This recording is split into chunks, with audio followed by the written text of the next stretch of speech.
Assalamualaikum warahmatullahi wabarakatuh. Perkenalkan, nama saya Sudirman. Kali ini kita akan membahas terkait dengan materi UTS semester 2, yaitu statik bisnis.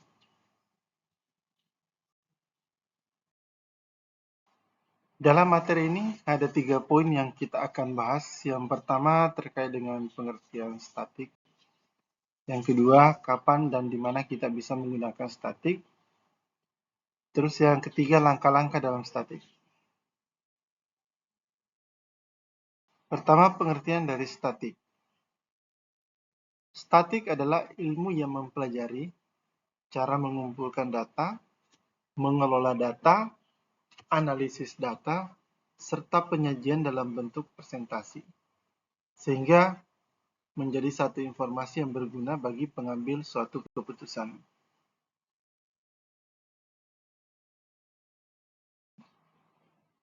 Kita bisa lihat di sini di mana dapat menggunakan statik. Secara penggunaan statik hampir di setiap bidang, ya, seperti pertanian, industri, psikologi, bisnis, ekonomi, dan kesehatan. Kapan digunakan statik? Statik digunakan pada saat kita melakukan analisa, audit, penelitian untuk mengambil satu langkah yang tepat. Langkah-langkah dalam statik ada 4 poin, yaitu yang pertama perumusan tujuan, yang kedua pengumpulan informasi, yang ketiga analisis data, yang keempat pernyataan hasil penyelidikan untuk mengambil suatu keputusan. Sedangkan untuk komponen statik itu ada 4 poin. Yang pertama itu adalah data, yang kedua perlakuan data seperti pengumpulan dan pengelolaan, yang ketiga kesimpulan, yang keempat dalam bentuk angka. Berikutnya dalam pengambilan data, ada beberapa syarat yang perlu diperhatikan. Di sini ada 4 poin. Yang pertama, data harus objektif sesuai dengan kondisi sebenarnya. Yang kedua, data harus bisa mewakili. Yang ketiga, harus tepat waktu.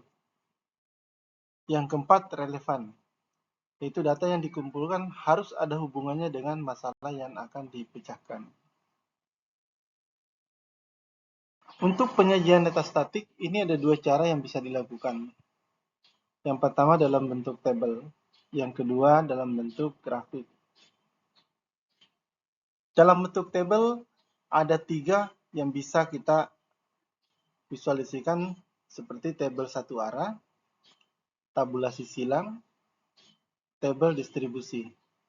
Sedangkan untuk grafik, kita bisa menggunakan 2 bentuk, yaitu grafik batang, yang kedua lingkaran. Berikut ini kita akan coba mengambil studi kasus untuk memperlihatkan data statik dalam bentuk tabel dan grafik. Contoh kasus kita ambil di sini, kita akan mensurvei tamu penginapan di satu hotel. Kita akan mendapatkan atau minta penilaian terhadap akomodasi yang tersedia. Tapi sebelum itu kita akan membuat kategori dulu. Kita bagi menjadi kategori memberikan penilaian baik sekali atau kita kasih simbol E. Terus memberikan penilaian di atas rata-rata kita kasih simbol AA. Memberikan penilaian rata-rata atau standar kita kasih A. Memberikan penilaian rata-rata kasih BA. Dan buruk P.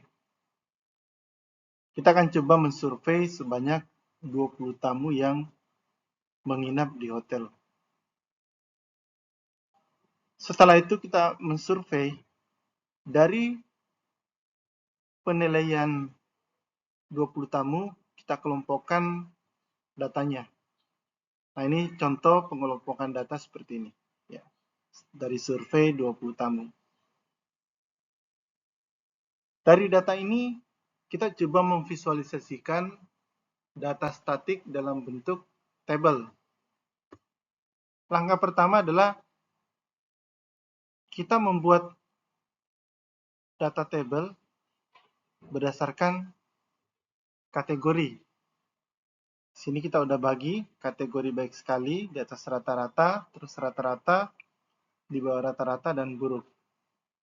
Setelah kita menyusun kategori, kolom berikutnya adalah kita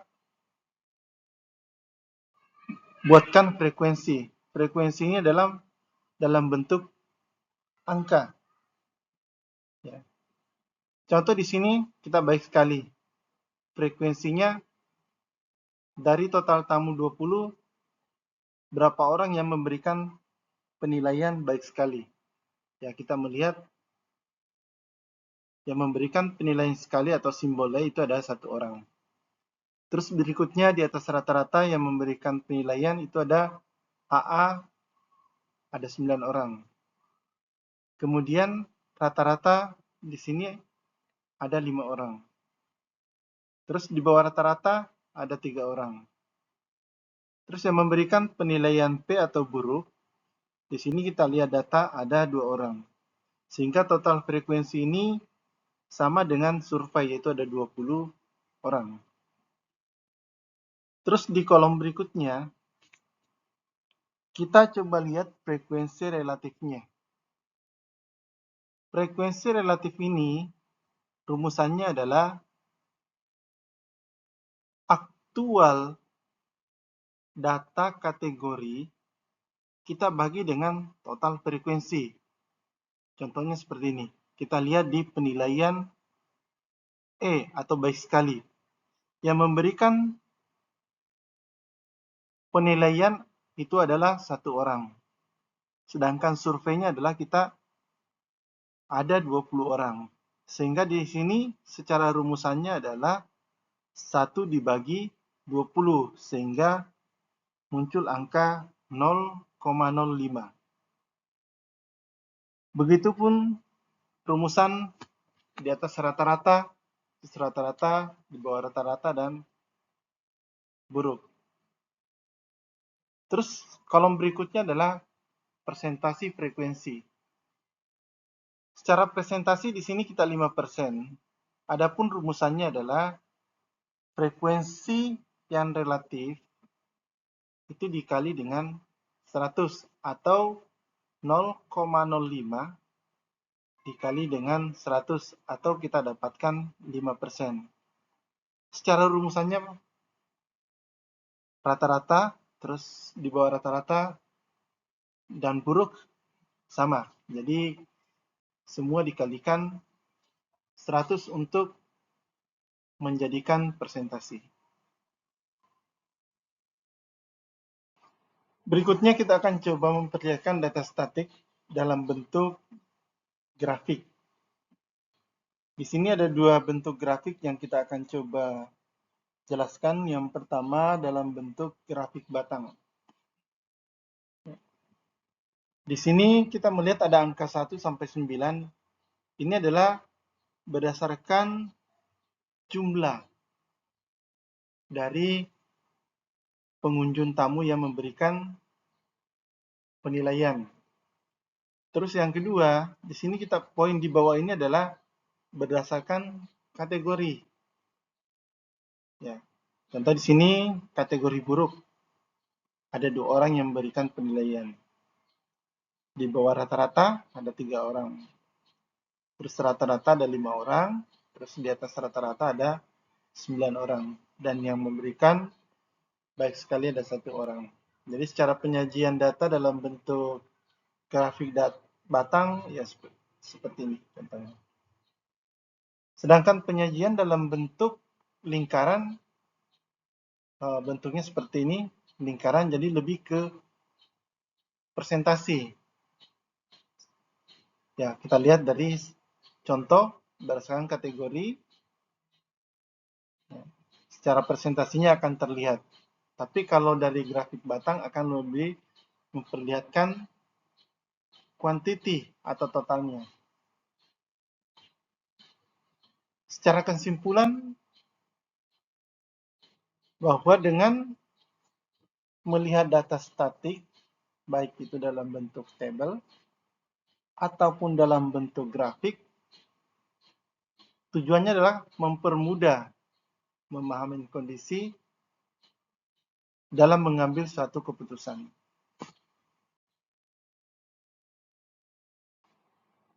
Terima kasih, demikian untuk materi kali ini. Semoga bermanfaat.